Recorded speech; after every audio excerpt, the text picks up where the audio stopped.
পুন্ডিবাড়ি থানার অন্তর্গত তোরসা নদীর পাড়ে বড়সড় সাফল্য পুলিশের। গোপন সূত্রে খবর পেয়ে অবৈধ আফিম চাষের বিরুদ্ধে অভিযান চালিয়ে বিপুল পরিমাণ আফিম গাছ নষ্ট করল পুলিশ। পুন্ডিবাড়ি থানার আইসি রাহুল তালুকদারের নেতৃত্বে এই বিশেষ অভিযান চালানো হয়। দীর্ঘদিন ধরেই তোরসা নদীর পাড়বর্তী এলাকায় কিছু অসাধু চক্র গোপনে আফিম চাষ চালাচ্ছিল বলে পুলিশের কাছে খবর আসে। সেই খবরের ভিত্তিতেই পরিকল্পনা করে অভিযান চালায় পুলিশ। আর সকালে পুলিশ বাহিনী তোরসা নদীর পাড়ে পৌঁছতেই দেখা যায় বিস্তীর্ণ এলাকায় সারি সারি করে চাষ করা হচ্ছে আফিম গাছ। এরপর কোনো রকম সময় নষ্ট না করেই সেখানে আফিম গাছ কেটে উপরে সম্পূর্ণভাবে নষ্ট করে দেওয়া হয়।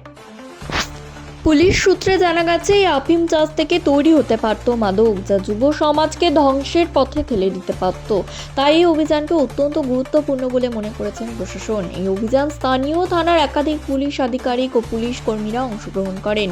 এলাকায় যাতে ভবিষ্যতে আর কোনো অবৈধ চাষ না হয় সে বিষয়ে কড়া নজরদারির কথাও জানানো হয়েছে।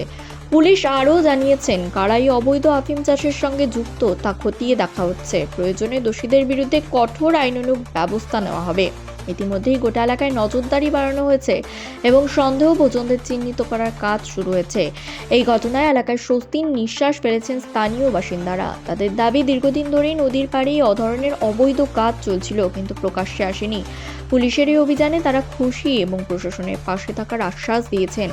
পুলিশের তরফে স্পষ্ট বার্তা, মাদক ও অবৈধ চাষের বিরুদ্ধে অভিযান চলবে এবং কাউকে ছাড় দেওয়া হবে না। পুন্ডিবাড়ি থানার এই সাফল্য ফের একবার প্রমাণ করলো আইন শৃঙ্খলা রক্ষায় পুলিশ প্রশাসন কতটা তৎপর।